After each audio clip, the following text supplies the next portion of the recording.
as the COVID-19 vaccination progresses. I truly believe in the indomitable spirit of human race which confronted the trial by virus during 2020 with resilience and fortitude and the will to survive. Let 2021 be the harbinger of a new economic era for India. I conclude by a quote from Mahatma Gandhi, who continues to inspire us, and I quote, "If patience is worth anything, it must endure to the end of time. And a living faith will last in the midst of the blackest storm." Thank you. Stay safe. Stay well. Namaskar. तो ये आपने सुना RBI governor को, और उन्होंने जो policy की घोषणा की है, अगर आप देखें सबसे अच्छी बात जो नजर आ रही है वो है GSAP। उन्होंने कहा GSEC एक्विजिशन प्रोग्राम, यानी सरकारी बॉन्ड्स की खरीद का प्रोग्राम, जिसके तहत पहली तिमाही में यानी अप्रैल से जून के दौरान 1 लाख करोड़ के सरकारी बॉन्ड खरीदे जाएंगे और इसकी शुरुआत होगी 15 अप्रैल से, जबकि यानी अगले हफ्ते ही, जिसमें 25,000 करोड़ के सरकारी बॉन्ड खरीदे जाएंगे। ये एक मांग थी बॉन्ड बाजार की कि एक OMO कैलेंडर दिया जाए जिससे अंदाजा लग सके कि आरबीआई कितने बॉन्ड खरीदने वाला है, तो वो पूरी होती हुई नजर आ रही है। दूसरी बात, गाइडेंस में जैसी कि हम उम्मीद कर रहे थे, और अदिति से हम जानेंगे कि वो कितनी संतुष्ट है। दरअसल रेफरेंस दिया गया है कि जब तक कोविड-19 से निपटने में कामयाबी नहीं मिलती तब तक पॉलिसी एकोमोडेटिव रहेगी, जो कि आवास की MPC ने ये सुझाव रखा था और उसको गवर्नर साहब ने सुना है, ये साफ तौर पे दिखाई देता है। साथ ही साथ TLTRO की मियाद को सितंबर तक बढ़ा दिया गया, तो ये एक और अच्छी खबर। तो ये सारी खबरें जिनको बाजार पचाने की कोशिश में इस वक्त दिन के हाईज पे निफ्टी, बैंक निफ्टी कहीं बीच में है दिन की अब तक की रेंज में, लेकिन क्या बाजार को यहां से ऊपर ले जाने में ये पॉलिसी कामयाब होगी, ये सवाल है। प्रकाश, क्या लगता है आपको, क्या बाजार नहीं? प्रकाश दीवान हमारे साथ नहीं, सुनील सुब्रमण्यम साहब हैं हमारे साथ। सुनील सुब्रमण्यम साहब, आपकी राय लेंगे, क्या बाजार को यहां से ऊपर ले जाने में ये पर्याप्त हैं घोषणाएं? हाँ बिल्कुल, क्योंकि एक अकोमोडेटिव स्टांस, दूसरी लिक्विडिटी के कई मेजर्स जो कि कंटिन्यूड लिक्विडिटी को सपोर्ट देंगे, तीसरी जी स्वैप्स के थ्रू GSEC, बॉन्ड मार्केट में थोड़ी हलचल मची हुई थी ना थोड़े दिनों से, तो ये GSEC में यील्ड कर्व को जो एक फॉर्मेशन दे रहे हैं जी स्वैप के थ्रू, वो अच्छी खबर है डेट मार्केट के लिए। और चौथी चीज़, उन्होंने जो बैड बैंक यानी एसेट रिकंस्ट्रक्शन कंपनी के बारे में एक कमिटी की एस्टेब्लिशमेंट, ताकि उनके नियमों सब ठीक तरह से इम्प्लीमेंट किया जाए, वो भी एक अच्छी खबर है। तो ये सब मैं समझता हूँ कि मार्केट के लिए पॉजिटिव है, इसमें कुछ नेगेटिव नहीं है, तो मार्केट जरूर इसको वेलकम करेगी। हालांकि करीब ऊपरी स्तरों से थोड़े से फिसलते हुए इस वक्त आपको निफ्टी और बैंक निफ्टी फिलहाल नजर आएंगे, लेकिन पहले इस पर लक्ष्मी आपकी राय लेना चाहेंगे। बॉन्ड बाजार के लिए OMO कैलेंडर की मांग थी, हम भी जब बात कर रहे थे अपनी आवाज MPC में, तो ये बात उठी थी, पूरी हो गई? जी बिल्कुल प्रदीप जी, मेरे हिसाब से ये थोड़ा सा मार्केट में 50-50 एक्सपेक्टेशन था।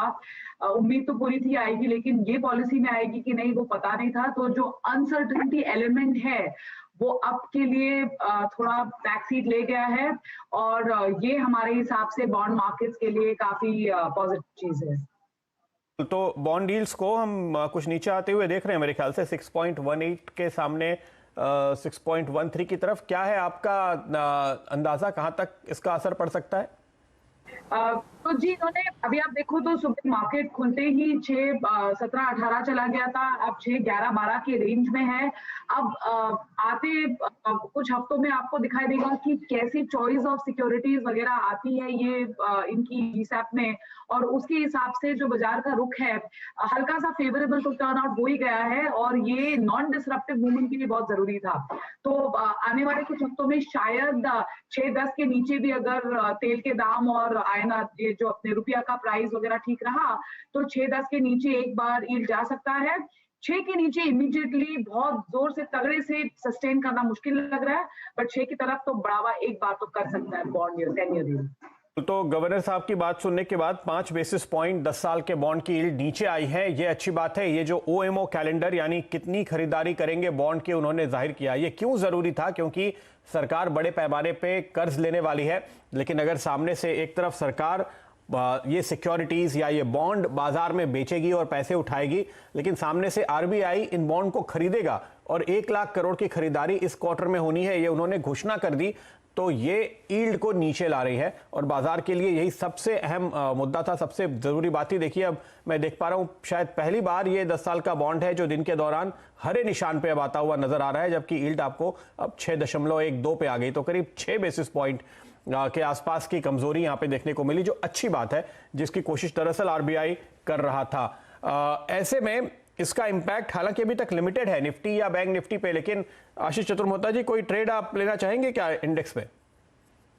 देखिए निफ्टी पे तो कहीं ना कहीं मुझे प्रदीप जी स्टेबिलिटी काफी नजर आ रही है। मुझे लगता है कि आज बाजार ने एक अच्छा बेस कहीं ना कहीं 14,700 की ट्रेजेक्टरी में बना चुका है और जिस तरह की आज एडवांस डिक्लाइन है वो क्लियरली इंडिकेट कर रही है कि बाजार कहीं ना कहीं 15,000 15,100 की ट्रेजेक्टरी में जाने की तैयारी कर रहा है। तो मैं समझता हूं निफ्टी पे डेफिनेटली एक लॉन्ग ट्रेड लिया जा सकता है। 14,740 ये मेरे निफ्टी फ्यूचर्स के स्टॉप लॉस रहेंगे। 15,050 15,100 के लक्ष्य मैं समझता हूं निफ्टी के अंदर में देखने को मिलेंगे। पर जहां तक बैंक निफ्टी का सवाल है, देखिए अभी भी वहां पर थोड़ा सा जो स्ट्रेंथ है उसको थोड़ा सा बनने में समय लग रहा है। मैं जो ट्रिगर का वेट कर रहा हूं वो है 33,100 के लेवल। अगर से 33,100 के लेवल आज बाजार बैंक निफ्टी क्रॉस करे तब मैं समझता हूं एक मैसिव शॉर्ट कवरिंग होगी, क्योंकि काफी ज्यादा अंडर परफॉर्म बैंक निफ्टी ने किया है। और अगर से 33,100 के ऊपर बैंक निफ्टी निकलता है तो मैं समझता हूं 33,500 की भी जगह बन सकती है। बट जैसे मैंने कहा इसको मैं ट्रिगर पे वेट करूंगा, ऊपर ही बैंक निफ्टी के ऊपर खरीदारी करनी चाहिए। बैंक निफ्टी पे आप खरीदारी की राय दे रहे हैं। डीके जोशी साहब हमारे साथ जुड़ते हुए क्रिसिल के स्वागत है आपका। जोशी साहब, पॉलिसी में काफी कोशिश की गई है बॉन्ड बाजार को खास तौर पे खुश करने की, ये जो तमाम कदम सामने आ रहे हैं, क्या लगता है आपको, आपका असेसमेंट क्या है?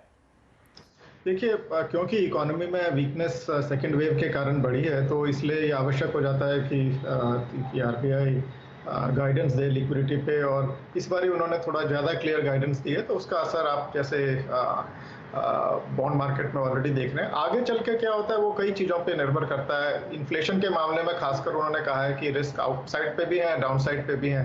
अगर अपसाइड रिस्क बढ़ने शुरू हो जाएंगे तो फिर बॉन्ड यील्ड्स फिर दोबारा फर्म होनी शुरू हो जाएगी। तो बहुत ज़्यादा अनसर्टेनिटी है अभी, पर अभी के लिए फिलहाल आई थिंक इनका जो मूव है वो मार्केट के लिए, बॉन्ड मार्केट के लिए अच्छा है, और वो हम ऑलरेडी देख रहे हैं उसका असर प्राइस इन हो रहा है।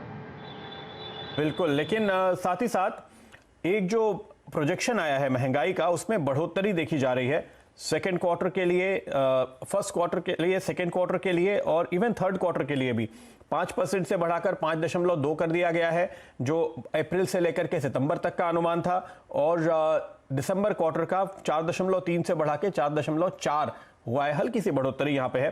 साथ ही साथ जो गाइडेंस दिया गया है उसमें भी साफ तौर पे ये बात जोड़ी गई है कि सब्जेक्ट टू इन्फ्लेशन, अगर इन्फ्लेशन हमारे टारगेट में रहेगी तो हम अकोमोडेटिव रहेंगे। अदिति, आपकी बात कुछ हद तक तो गवर्नर साहब ने जरूर मानी, उन्होंने लिंक कर दिया फाइनली कोविड वेव के साथ अपने गाइडेंस को। बिल्कुल, देखिए मेरे हिसाब से तो हमारा ये ही की टेक अवे होना चाहिए। पहली बात तो इन्फ्लेशन को लेकर जिस तरह से उन्होंने इन्फ्लेशन के आंकड़े अभी दिए हैं, एवरेज इन्फ्लेशन FY22 की एमपीसी और आरबीआई के मुताबिक ऑलमोस्ट 5% की होगी। तो first of all rate cards are ruled out. I think ये तो हमें क्लियरली एक्सेप्ट कर लेना चाहिए, अनलेस बिल्कुल ही economy fall off the cliff हो जाए, क्योंकि इतनी खराब कोविड की सिचुएशन हो जाए। मुझे नहीं लगता कि कोई भी अब केस बन रहा है कि कोई भी रेट कट आगे जाके होंगे। रेट हाइक जितने हद तक वो अवॉइड कर सकेंगे उतने वो डिले होंगे, तो कोई जल्दी रेट हाइक भी नहीं होगा। एक बहुत ही एक्सटेंडेड पॉज की हमें एक्सपेक्टेशन जो हमारी पहले भी थी वो ही हमें अभी भी रखनी चाहिए कि बहुत ही एक्सटेंडेड पॉज होगा।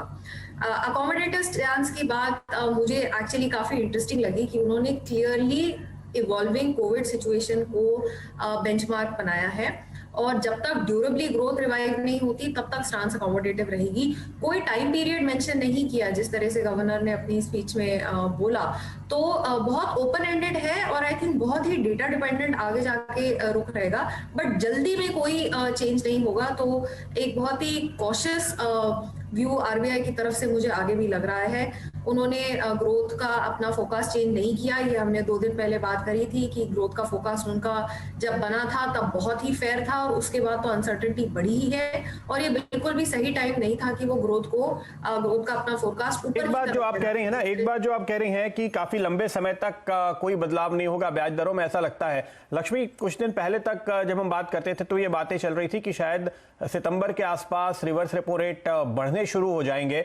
क्या आज की बात को सुनते हुए और जिस तरह से उन्होंने TLTRO का समय बढ़ा दिया है और अपने गाइडेंस में चेंज किया है, अब ये मानना चाहिए कि अब रेट बढ़ने की बात भी RBI शायद इस पूरे साल नहीं करेगा?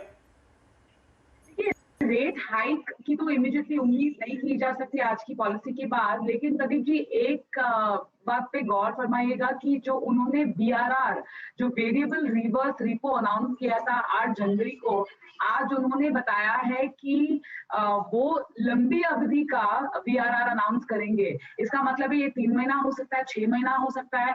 तो जो नॉर्मलाइजेशन ऑफ लिक्विडिटी प्रक्रिया शुरू हुई है वो उनको जारी रख रहे हैं। इसका ये मतलब है कि जो शॉर्ट एंड, जो एकदम शॉर्ट एंड के जो रेट्स है वो रिवर्स रिपो के नीचे नहीं जा सकते।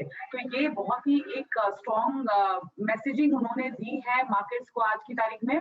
तो लॉन्गर एंड शायद नीचे आ सकते हैं, लेकिन जो शॉर्ट एंड की जो यील्ड कर्व है उनमें बहुत कैपेसिटी नहीं रही आफ्टर दिस अनाउंसमेंट की और नीचे जाए। तो इस तरह उन्होंने अंदाजा दे दिया है कि उन्होंने reverse repo rate hike obviously का अंदाजा नहीं दिया है, अकोमोडेटिव बायस रखा है, पर ये मार्केट के लिए बहुत जानना जरूरी है कि यहाँ से जो हम कहते हैं flattening of the yield curve, यानी लंबा का जो यील्ड कर्व है वो नीचे आएगा और जो शॉर्ट एंड है शायद वो थोड़ा अपटिक कर सकता है। ये इंडिकेशन आज की पॉलिसी से हम ले सकते हैं। तो सुब्रमण्यम साहब, इसका क्या मतलब होता है बाजार के लिए?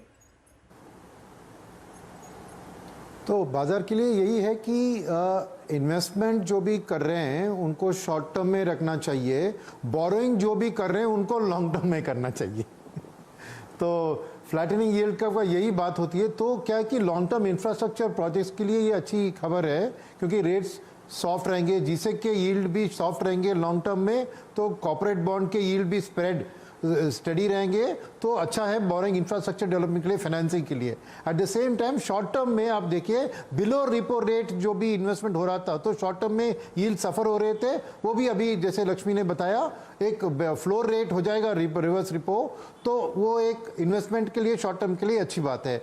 तो सेम टाइम बैंक्स के लिए भी आप देखें तो जो वो निवेश करते हैं ना बैंक्स अपना ओन ट्रेजरी को, उसके लिए भी अच्छी चीज़ है। तो मानता हूं कि ओवरऑल ये पॉजिटिव ही लग रही है मुझको बैंक्स और ओवरऑल स्टॉक के लिए।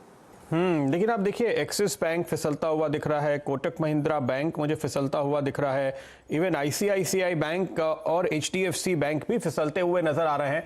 तो दरअसल बैंक्स में उस तरह की स्ट्रेंथ दिख नहीं रही है पॉलिसी के बाद, और निफ्टी बैंक भी अब 32,600 के थोड़ा सा नीचे फिसलते हुए इस वक्त आपको साफ तौर पे नजर आएगा। निफ्टी में जो स्ट्रेंथ है रिलेटिवली बैंक निफ्टी के मुकाबले, उसके पीछे अगर आप देखें तो मेटल स्टॉक्स हैं, JSW स्टील जैसे, या फिर टाइटन है, सन फार्मा, नेस्ले, भारती, इन्फोसिस, ये वो स्टॉक्स हैं जहां पर आपको दरअसल खरीदारी देखने को मिल रही है। तो बैंकिंग और फाइनेंशियल्स पे पॉलिसी के बाद अब धीरे धीरे ये थोड़ा सा फिसलते हुए, हालांकि बहुत ही छोटे दायरे में, बहुत ही सीमित दायरे में घूमते हुए नजर आ रहे हैं। प्रकाश, क्या मतलब निकाला आपने पॉलिसी का अब तक, और इसके बाद आपकी स्ट्रेटेजी ट्रेडिंग या निवेश के लिहाज से क्या होने वाली? प्रदीप जी देखिए, पहली चीज तो एक राहत महसूस हुई कि कोई भी इस टाइप की इंडिकेशन नहीं है लिक्विडिटी के और अकोमोडेटिव स्टैंड को लेके।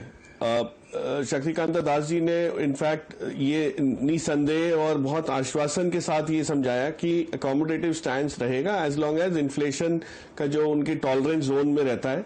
और जिस हिसाब से अदिति ने बताया कि ये हो सकता है कि थोड़ा ओपन एंडेड जरूर लग रहा है कि कब तक ये रहेगा, और उसका इम्पैक्ट कोविड से लेके ज्यादा है। तो मार्केट शायद ये जो बैंकिंग सेक्टर को जो चिंताएं बन रही है कि वापस आपको एनपीएस का नया साइकिल क्रिएशन का, क्रेडिट ग्रोथ नहीं आने की जो चिंताएं, उस वजह से बैंक्स पे थोड़ी सी आपको थोड़ा सा दबाव जरूर दिखेगा। बट एज ए स्ट्रैटेजी अगर आप देखें, जो इंफ्रास्ट्रक्चर के लिए जो एग्री साइड में जो है, जो जिसको प्रायोरिटी सेक्टर के साथ बंडलिंग की बात कर रहे हैं, तो इस टाइप के जो बिजनेसेस हैं जो वहां पे ग्रोथ दिखा पाते हैं, जो एसएमईज को, एग्री साइड को जो फंडिंग कर रहे हैं, वहां पे मुझे लगता है क्रेडिट ग्रोथ शिफ्ट हो जाएगी। तो आपको जो मैं आपको पहले कह रहा था, जो कंजम्पशन साइड है वहां पे फोकस थोड़ा सा ज्यादा होगा। तो उस लिहाज से अगर देखें स्टॉक्स की अगर चर्चा करें तो MNM financial services, L&T finance, इस टाइप के, या मैग्मा फिनकॉर्प, इस टाइप की जो कंपनीज हैं जो वहां पे एक्टिव है। और एनबीएफसी का जो रूट है उन्होंने एक्सटेंड किया, जो 2019 में शुरुआत जिसकी हुई थी वो उन्होंने अगले साल ये सितंबर तक एक्सटेंड कर दिया जो पीरियड, वो एक बहुत बड़ी चीज है। तो मुझे नहीं लगता कोई वो होगी। हाँ, आज पेनल्टीमेट डे है एक्सपायरी का, वीकली एक्सपायरी का, तो हो सकता है बैंक निफ्टी आपको चाल दिखाए 2 बजे के बाद, बट फिलहाल ये डाइजेस्ट कर रहा है मार्केट और कोई भी इसमें नेगेटिविटी एटलीस्ट नहीं है, ये बहुत बड़ी राहत है। तो कुछ बुरा नहीं, कम से कम ये अच्छी बात है। और इस पे रिएक्ट करते हुए बाजार फिलहाल नजर आ रहे हैं और सोचने की कोशिश करें कि जाना किधर है, ऊपर या नीचे। ऐसे में कोई ट्रेड बन रहा है क्या? प्रकाश कावा जी बताइए। या मुझे अच्छा लगता है एसबीआई लाइफ, यहाँ पर लगता है कि एक अच्छा कंसोलिडेशन हुआ और कंसोलिडेशन के बाद जो ब्रेकआउट मिला आज वो सस्टेन कर पाया है। 900 का एक स्टॉप लगाकर जाना चाहिए और 940 पॉसिबल है, हो सकता है ये कल तक भी चला जाए, लेकिन एसबीआई लाइफ यस तेजी नजर आती है क्योंकि बहुत ही स्ट्रॉन्ग सपोर्ट जोन 880 890 जोन्स पर हैं। एसबीआई लाइफ, बैंक नहीं तो इंश्योरेंस, ये बेहतर आपको दिखाई देगा। खरीदारी की राय आपके लिए सामने आती हुई। आशीष चतुर्वेदी जी, आपको भी कुछ दिख रहा है? बिल्कुल, देखिए बैंकिंग से नहीं पर मुझे लगता है मेटल से ही अभी पिक रहेगी। और मेरे ख्याल से टाटा स्टील में काफी अच्छा ओआई एडिशन लास्ट आधा घंटे में बनता हुआ नजर आया। तो मेरे हिसाब से टाटा स्टील पर ध्यान रखना चाहिए। 870 के स्टॉप लॉस के साथ मुझे लगता है लॉन्ग किया जा सकता है। 905 रुपए के लक्ष्य टाटा स्टील के स्टॉक में देखने को नजर आ जाएंगे। दूसरा प्रदीप जी, एक स्टॉक और है जो मुझे कैश सेगमेंट में काफी अच्छा लग रहा है, वो है विनती ऑर्गेनिक्स। स्पेशलिटी केमिकल में काफी अच्छी स्ट्रेंथ है और विनती में आज जो ब्रेकआउट हुआ है वीकली चार्ट पे, इसको देखते हुए मुझे लगता है 1450 के स्टॉप लॉस से बाय करना चाहिए। 1620 रुपए के लक्ष्य विनती ऑर्गेनिक्स में देखने को नजर आ जाएंगे। तो विनती ऑर्गेनिक्स एक स्टॉक है जहां पर आप तेजी की कॉल ले रहे हैं और साथ ही साथ मेटल पे तो खैर जबरदस्त तेजी देखने को मिल रही है। तो उस पूरे सेगमेंट पे इस वक्त भी जेएसडब्ल्यू स्टील आपको लीड करता हुआ नजर आएगा अगर आप निफ्टी स्टॉक्स पे नजर डालें। तो ये कॉल्स आपके लिए इस वक्त निकल कर आती हुई, लेकिन इस कमोडिटी प्राइस राइज का जो इंपैक्ट है वो साफ तौर पर नजर आ रहा है आरबीआई के अनुमान पे भी। और सवाल यही है कि क्या ये और ज्यादा बढ़ाया जा सकता है? और इसके चलते डीके जोशी साहब, क्या आपको लगता है कि एकोमोडेटिव गाइडेंस आज जरूर दिया है गवर्नर साहब ने, लेकिन आगे चल करके महंगाई उनके हाथ बांध सकती है? क्योंकि ग्लोबल मार्केट्स में आप देखिए जबरदस्त तेजी देखने को मिल रही है तमाम मेटल्स के प्राइसेस में।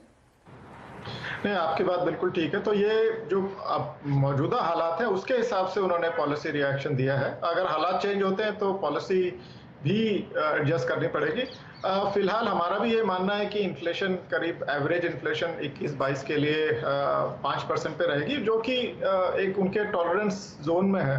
अभी भी उनकी इन्फ्लेशन की प्रोजेक्शन टॉलरेंस जोन के बाहर नहीं है। अगर वो 6% की तरफ बढ़ती दिखाई देगी तो obviously I think same stance जो पिछले साल रखा था वो थोड़ा सा मुश्किल हो जाएगा। तो क्योंकि इकोनॉमी भी सेकेंड हाफ तक पिक करने की उम्मीद है।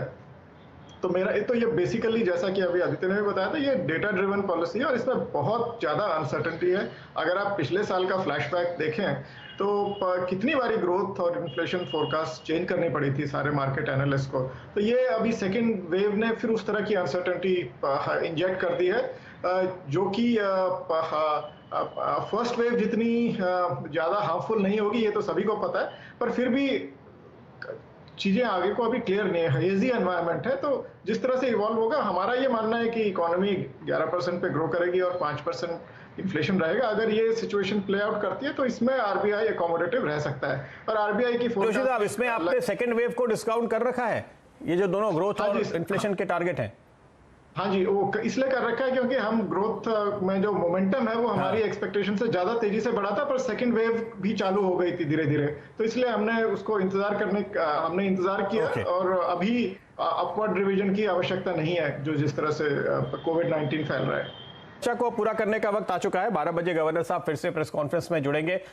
उस वक्त देखेंगे उनकी तरफ से और क्या बातें निकल कर आती हैं। लेकिन लास्ट वर्ड अदिति आपका, आप भी इस तरह के अनुमान लेकर चल रही हैं, आपका अपना अंदाजा क्या है? देखिए, हमारा ये एक्सपेक्टेशन है कि जीडीपी ग्रोथ 10 से 11% के बीच में होगी FY22 में, और पार्टली ये डिपेंड करेगा कि FY21 की ग्रोथ कहाँ फिनिश होती है और किस तरह से जो अकाउंटिंग है गवर्नमेंट एक्सपेंडिचर की, पर्टिकुलरली सब्सिडीज के तरफ, वो क्या इम्पैक्ट करती है Q4 के GDP ग्रोथ नंबर्स को। तो एज ऑफ नाउ हमारा 10 से 11% का एक्सपेक्टेशन है FY22 के लिए, जो सेकेंड वेव से Q1 और Q2 में थोड़ा सा एक्सपेक्टेशन से कम ग्रोथ होगी, वो ही शायद कैचअप होके H2 में हमें दिखने को मिलेगी। तो अभी ना तो हमें डाउनवर्ड और ना ही अपवर्ड रिवाइज करने का नेसेसिटी लग रही है। डेफिनेटली मई तक जब Q4 का डेटा आ जाएगा, FY21 की कंप्लीट पिक्चर आ जाएगी और कितनी पोटेंट रही है सेकेंड वेव, तब तक हमको ये भी समझ आ जाएगा। तो अब हम एक मीनिंगफुल रिवीजन अपने ग्रोथ फोरकास्ट में जून में ही करेंगे। उसके पहले मुझे अनलाइकली लग रहा है कि हम ग्रोथ के फिगर्स के साथ अपने फोरकास्ट के साथ टिंकर करेंगे। ओके, लक्ष्मी, लास्ट वर्ड आपकी तरफ से, आपकी अपनी स्ट्रेटेजी को लेकर और उन निवेशकों की स्ट्रेटेजी पे आप क्या कहना चाहेंगी जो बॉन्ड फंड्स में पैसे लगा रहे हैं या लगाना चाहते हैं? देखिए, आज रिजर्व बैंक ने हरे रंग से होली खेली है, लाल रंग से नहीं खेली है, तो ये डेफिनेटली इन्वेस्टर्स के लिए, निवेशकों के लिए अच्छी बात है। यील्ड्स लगातार नीचे वन साइडेड डाउनवर्ड मूवमेंट नहीं होगा, लेकिन रेंज बाउंड रहेगा। पर ये पॉजिटिव चीज जो उन्होंने सप्लाई के लिए की है, मेरे हिसाब से ये बहुत ही सराहनीय है। और जो बॉन्ड निवेशक है वो इन्वेस्टमेंट अपना बनाए रख सकते हैं, यहाँ से अब निकलने की जरूरत नहीं है इमीडिएटली, क्योंकि कोई अंदाजा नहीं दे रहे कि तुरंत रेट हाइक होने की गुंजाइश है। तो स्टे इन्वेस्टेड मेरे हिसाब से, एंड थोड़ी वोलेटिलिटी रहेगी, पर उससे आप बिल्कुल ना घबराइएगा। ओके, प्रकाश, बहुत टाइम से हम देख रहे हैं निफ्टी 14,500 से 15,000 के बीच घूम रहा है। क्या गवर्नर साहब का पुश काफी है इसको वापस ऊपर ले जाने के लिए? से बात करें, मैं अज्यूम करता हूं। मुझे लगता है कि निफ्टी का नहीं, प्रकाश दीवान साहब से राय ले रहे हैं हम। गाबा साहब, आपके पास लौट कर आते हैं। प्रदीप, मेरा मानना ये है कि आरबीआई पॉलिसी को आज डाइजेस्ट होने के बाद मार्केट क्लियरली अब रिजल्ट सीजन की तैयारी करेगा और कोविड के आंकड़े सबसे इंपॉर्टेंट हो जाएंगे। सो रिजल्ट्स एक चीज है और दूसरा जो कोविड के चाल सेकंड वेव की कैसी रहती है वो देखेंगे, क्योंकि जो जीडीपी के अनुमान हमने 10.5% को भी बरकरार रखा है आरबीआई की उसमें स्टेटमेंट में, वो कितने समय तक अटल रहती है चीज, ये देखने ज्यादा इंपॉर्टेंट होगी। तो बट आई थिंक मार्केट एक कोई पॉजिटिव न्यूज फ्लो के इंतजार में है, अपसाइड की तरफ ब्रेकआउट के, और वो किससे आएगा ये कहना मुश्किल है। हो सकता है रिलायंस के पार्टिसिपेशन से आए, हो सकता है मेटल्स के बाद आईटी और फार्मा में एक चाल आपको बड़ी दिखे। बट आई थिंक इस पॉलिसी के बाद market definitely is setup for a good up move. अब हो सकता है वो 1-2 दिन बाद आए, लेकिन डेफिनेटली इसके लिए पॉजिटिव रुझान जो है वो जरूरी जो था वो बन चुका है। ओके, सुब्रमण्यम साहब, आपकी बात। देखिए, आरबीआई की पॉलिसी बहुत प्रैक्टिकल रही, कुछ नेगेटिव्स नहीं थे। भले ही आज बैंकिंग स्टॉक्स थोड़े रिएक्ट हो रहे हैं, मैं मानता हूं कि इस पॉलिसी से आपको फिर भी overall banking, financial services, NBFC, इस सेक्टर के लिए पॉजिटिव रुझान ही है। तो मैं कहूँगा कि आपको इन्वेस्टेड रहना चाहिए इन स्टॉक्स में, बीएफएसआई स्पेस में। सुब्रमण्यम साहब, आपको वेल्थ क्रिएट जरूर होगा, तो ये पॉलिसी से। सुब्रमण्यम साहब, आप अपने पोर्टफोलियो में क्या इनको ऐड करेंगे, बैंकिंग, फाइनेंशियल्स, एनबीएफसीज को? हाँ बिल्कुल, क्योंकि एनबीएफसीज के लिए भी सपोर्ट दिया गया है 6 महीने तक, और भी बैंक लेंडिंग को प्रायोरिटी सेक्टर का जो एक स्पेशल चीज़ था उसको सितंबर तक एक्सटेंड किया है। तो नेचुरली सॉफ्टर इंटरेस्ट रेट्स पे एनबीएफसीज को पैसा मिल सकता है अगले 6 महीने के लिए, तो नेचुरली उनकी आउटलुक भी अच्छी रहेगी। तो ज़रूर हम निवेश करेंगे इन बीएफएसआई स्पेस पे। ओके, तो बहुत बहुत शुक्रिया आप सभी मेहमानों का। और सुब्रमण्यम साहब, आपको बधाई, आपने जो एक्विजिशन किया था वो क्लियर हुआ है, कल एक और हर्डल पार हुआ, तो आपका कारोबार और तेजी से बढ़ता रहे, ये शुभकामनाएं हैं आपको। और बहुत बहुत धन्यवाद हमारे सभी मेहमानों को उनकी राय के लिए और इस चर्चा में शामिल होने के लिए। जाते जाते हम आपको बता दें, वर्ल्ड हेल्थ डे पर CNBC TV 18